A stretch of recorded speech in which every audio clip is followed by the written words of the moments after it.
The envelope was cream-colored, heavy paper, the kind that costs more than most people's lunch.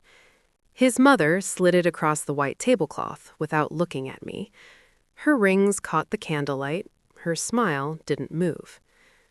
"We thought this might make things simpler," she said. I looked at the envelope, then at my fiancé, then at the man sitting 2 seats to my left, the man they hadn't recognized when he walked in, the man who had said nothing all evening, the man who was now setting down his wineglass very slowly and straightening in his chair. He looked at Margaret Holloway the way I had seen him look at people exactly once before, right before everything changed. "My name is Sergeant First Class Dana Reeves. I'm 31 years old. I've served 11 years in the United States Army, 2 deployments to Afghanistan, 1 to Kuwait, and 8 months attached to a joint intelligence unit I'm still not allowed to discuss in detail. I grew up in a single-wide trailer outside Knoxville, Tennessee. My mother worked nights at a distribution center.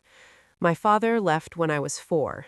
I joined the Army at 18 because I was good at 2 things: staying calm when everything was falling apart, and making decisions faster than most people could form a question. Those are, it turns out, useful skills. I met Connor Holloway at a coffee shop in Washington, D.C. 14 months ago. He spilled his laptop bag reaching for his cup. I caught his hard drive before it hit the floor, and he looked at me like I'd done something extraordinary. I was in civilian clothes. He had no idea what I did. We talked for 3 hours. I knew about his family within the first week. You don't date someone whose last name is on the side of 43 hotels without finding out quickly. I told him it didn't matter to me. It didn't. It still doesn't. What I didn't know was how much it would matter to them.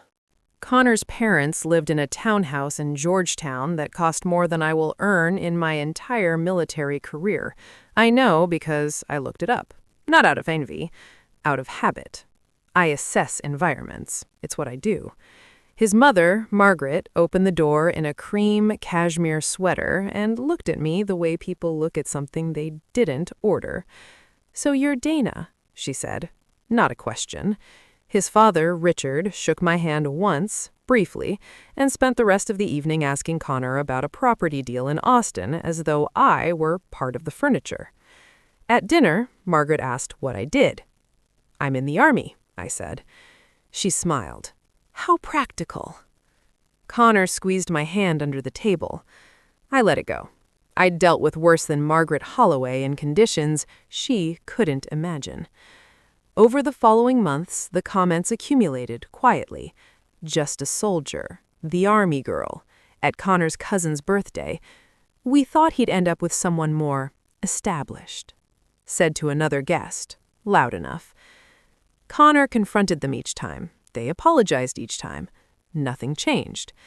Then they invited us to dinner at Maison Laurent, the kind of restaurant where the menu has no prices and the sommelier knows your name.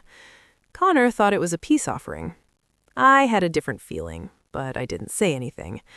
I should have trusted it. There were 6 of us at the table. Connor and me, his parents, his aunt Patricia, who collected art and opinions in equal measure, and a family friend, introduced simply as James, an old colleague of Richard's.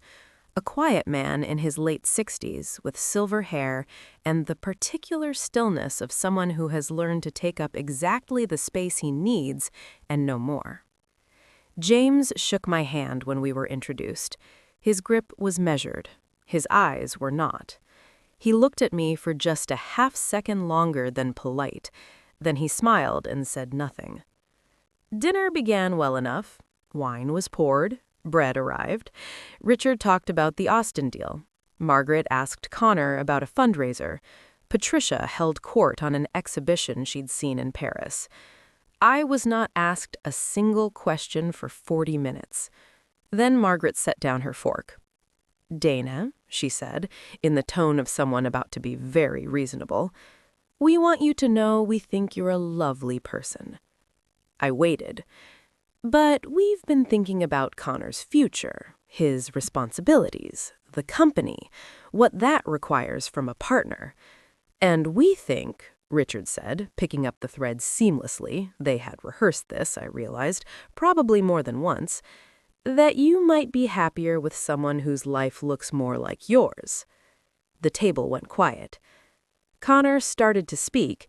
His mother raised one finger, barely, enough to stop him. Then she reached into her bag, placed the cream envelope on the tablecloth, slid it toward me with 2 fingers like she was moving a chess piece. "This should cover any inconvenience," she said. "And your silence, of course. We'd prefer to handle this privately." I looked at the envelope. I did not touch it. In 11 years of service, I had been shot at, been in vehicles that rolled, been in rooms where the temperature was designed to break people. I had learned that the most powerful thing you can do in a moment designed to humiliate you is to become very, very still. So I became still. And then James, the quiet man 2 seats to my left, set down his wine glass. He didn't stand immediately. He folded his napkin first, placed it beside his plate, pushed his chair back slowly. Then he stood. He was taller than I'd registered. The way he held himself, shoulders back, weight balanced, completely unhurried, I had seen that posture before, specifically in people who had worn a certain kind of uniform for a very long time. "Richard," he said, and his voice was conversational, friendly even. "How long have we known each other?" Richard blinked. 20 years, James? What does that? "And in 20 years," James said, "have I ever introduced myself incorrectly to anyone at your table?" A pause. "You introduced me tonight as a colleague," he smiled. "I should have corrected that." He reached into his jacket pocket, placed a card on the table face up. I read it from where I was sitting. "Lieutenant General James Carraway, United States Army, retired." Margaret made a sound that wasn't quite a word. "I know Dana Reeves," he said. "Not personally until tonight, but by name, by record." He looked at me. "You were attached to the 504th Military Intelligence Brigade's Forward Element in Kandahar Province, 2021. It wasn't a question. "Yes, sir," I said. "There was an incident. February. A forward operating base, a communications failure during an active extraction." He paused. "You stayed at the console for 6 hours under direct fire to maintain the relay. 3 officers made it out because of that relay." The table was absolutely silent. "One of those officers," he said, "was my son." He looked at Richard, then at Margaret. His expression hadn't changed. Still calm, still conversational, the way a very cold morning is calm. "You just offered money to the woman who kept my son alive," he said, "for her silence." He let that sit for a moment. "I'd like you to think carefully about what you'd like to say next." Richard tried to speak twice, stopped both times. Margaret's hand was flat on the tablecloth next to the envelope. She didn't move it. She didn't touch the envelope again.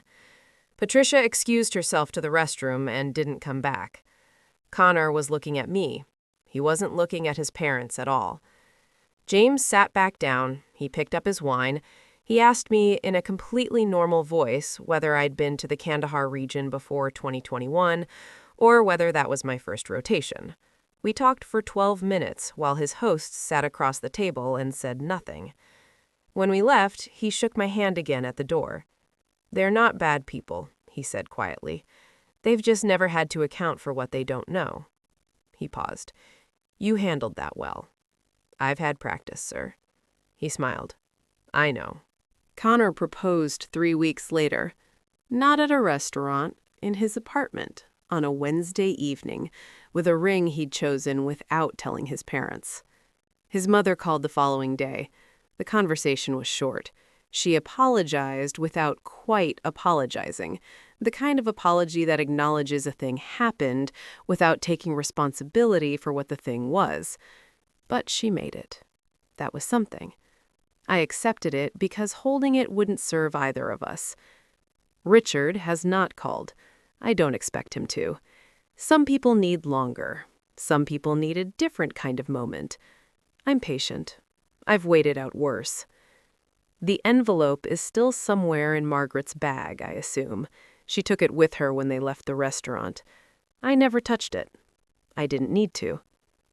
What I know is this. I did not earn my rank to be impressive at dinner parties. I earned it in places that don't look like Georgetown townhouses, making decisions in minutes that people in Georgetown townhouses will never have to make. I don't need their acknowledgement. I never did. But I'll admit, watching Margaret Holloway's face when that card landed on the table, I felt something. Not triumph, not anger, just the quiet satisfaction of a room finally understanding something it should have understood from the beginning.